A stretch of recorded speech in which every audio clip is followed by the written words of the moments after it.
नवरात्रीत देवी आईला प्रसन्न करण्यासाठी भाविक घटस्थापना, अखंड दिवा, जागरण इत्यादी करतात. नवरात्राच्या 9 दिवसात आपण घरात घटस्थापना आणि अखंड दिवाही लावतो. या अखंड दिव्याला न विझू देता तेवण्याचा नियम आहे. हा अखंड दिवा लावल्यावर आपण त्याला एकटंही सोडू शकत नाही आणि त्याला विझूही देत नाही. नवरात्रात 9 दिवसापर्यंत देवी आईला प्रसन्न करण्यासाठी आणि इच्छित फळ मिळावं म्हणून त्यासाठी अखंड दिवा लावला जातो. असं मानलं जातं की नवरात्रीत दिवा तेवत ठेवल्यानं घरात सौख्य आणि शांतता कायम राहते आणि सर्व कार्य पूर्ण सिद्ध होतात. म्हणून नवरात्राच्या पहिल्या दिवशी संकल्प घेऊन अखंड दिवा लावला जातो आणि त्याचं नियमानं संरक्षण सुद्धा केलं जातं. मात्र नवरात्रात जर अखंड दिव्याचे नियम पाळले तरच त्याचे परिपूर्ण लाभ मिळतात बरं का. आणि हेच आज आपण या व्हिडिओमधून जाणून घेणार आहोत. चला तर मग व्हिडिओला सुरुवात करूया.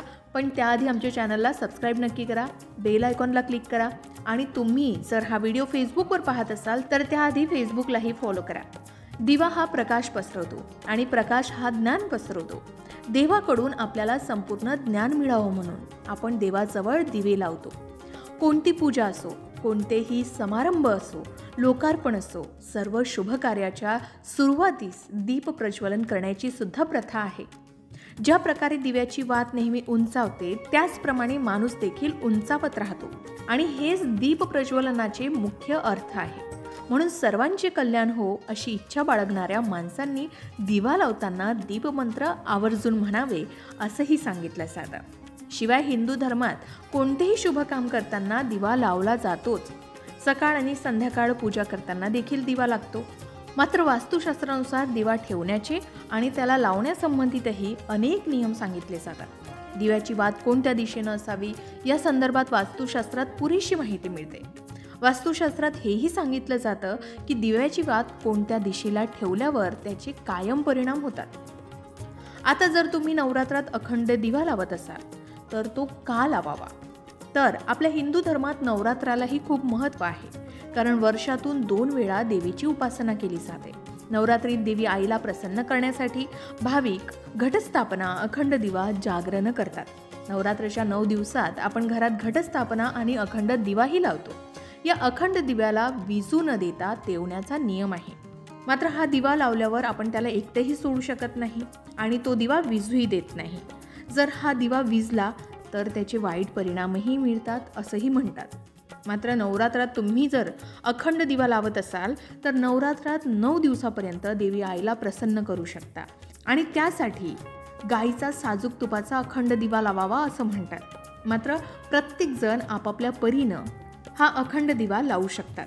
जर घरात गाईचं साजूक तूप नसल्यास इतर कोणत्याही तुपानं आपण देवी पुढे अखंड दीप लावू शकता किंवा कोणत्याही तेलाने तुम्ही अखंड दीपक लावू शकता. याचबरोबर नवरात्रीत 9 दिवस दिवा तेवत ठेवणं याला अखंड दिवा म्हटलं जातं. असं म्हणतात की हा नवरात्रीत दिवा तेवत ठेवल्यानं घरात सौभाग्य, शांतता कायमस्वरूपी टिकून राहते आणि सर्व कार्यसुद्धा सिद्ध होतात. म्हणून नवरात्राच्या पहिल्या दिवशी संकल्प घेऊन अखंड दिवा लावावा आणि त्याचे नियमानुसार संरक्षण करावे. नवरात्रात अखंड दिवा लावण्याचे काही नियम आहेत आणि ज्यांच्याकडे हा अखंड दिवा असतो त्यांनी ते पाळायलाच हवे, जेणेकरून तुम्हाला त्याचं इच्छित फळ मिळू शकेल.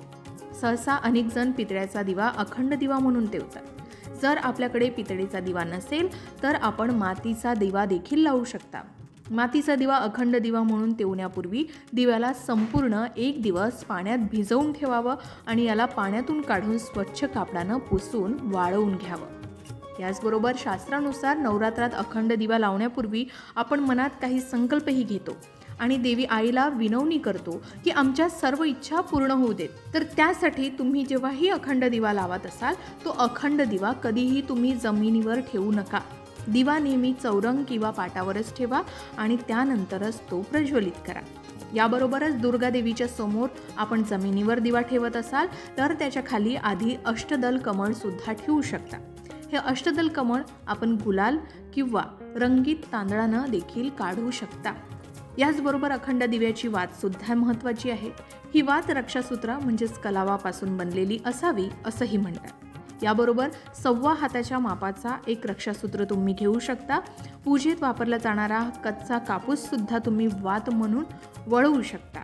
आणि ती वात दिव्याच्या मध्यभागी ठेवू शकता। याचबरोबर अखंड दिवा लावण्यासाठी साजूक तुपाचा वापर केला जातो। जर साजूक तूप नसेल आणि आपल्याकडे दिवा लावण्यासाठी कोणत्याही प्रकारचं तूप नसेल तर तिळाच्या तेलाचा दिवा लावावा किंवा मोहरीच्या शुद्ध तेलाचा वापर करावा असंही सांगितलं जातं। अखंड दिवा कधीही ठेवत असताना देवी आईच्या उजव्या बाजूस ठेवावा, पण जर दिवा तेलाचा असल्यास त्याला डाव्या बाजूलाच ठेवावं।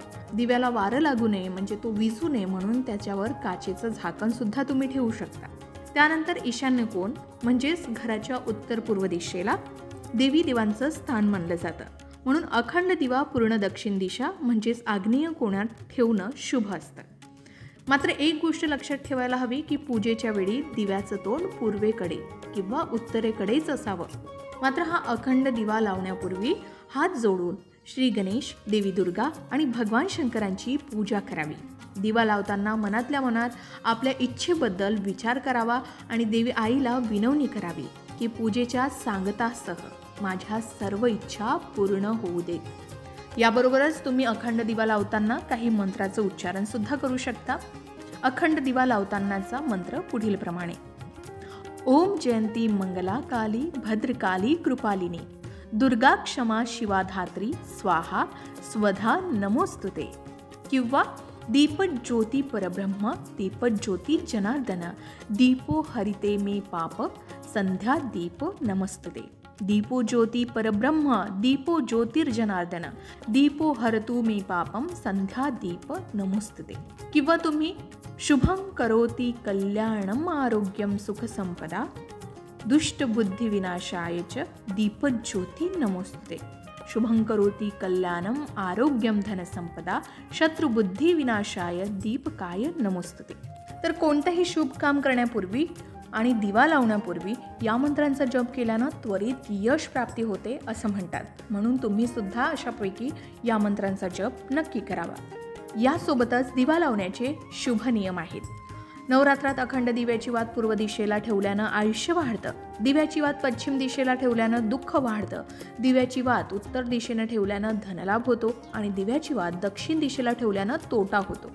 हा तोटा माणसाच्या किंवा धनाच्या स्वरूपात देखील संभवू शकतो, म्हणून हे नियम नक्की पाळावेत। याशिवाय अखंड दिव्याची उष्णता दिव्यापासून सुमारे 4 बोट जाणवली पाहिजे, असा दिवा भाग्याचं सूचक असतं।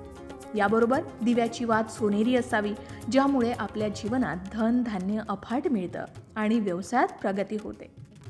जर अखंड वात विना कारणास्तव स्वतःच विझल्यास घरात आर्थिक संकट येण्याची जास्त शक्यता असते।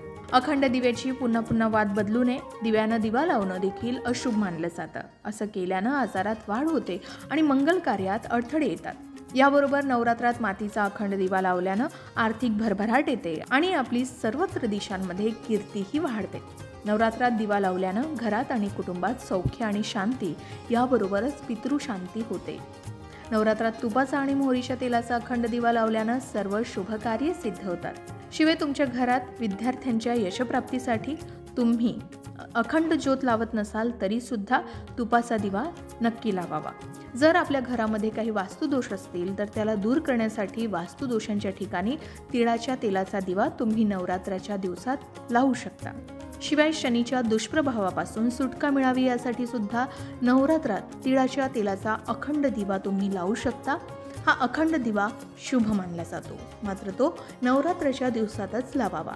तर अशा प्रकारे तुम्ही सुद्धा नवरात्रात अखंड दिवा लावत असाल तर या नियमांचं पालन नक्की करावं, त्याचे योग्य लाभ तुम्हाला नक्कीच प्राप्त होतील। अशाच प्रकारच्या माहितीपूर्ण व्हिडिओसाठी लोकमत भक्ती चॅनलला नक्की सबस्क्राईब करा आणि बेल आयकॉनला क्लिक करा, म्हणजे आमच्या नवनवीन व्हिडिओचं नोटिफिकेशन तुम्हाला मिळत राहील। तसेच योग्य आध्यात्मिक मार्गदर्शनासाठी लोकमत भक्तीच्या फेसबुक पेज आणि इन्स्टा पेजला लाईक आणि फॉलो करायला विसरू नका।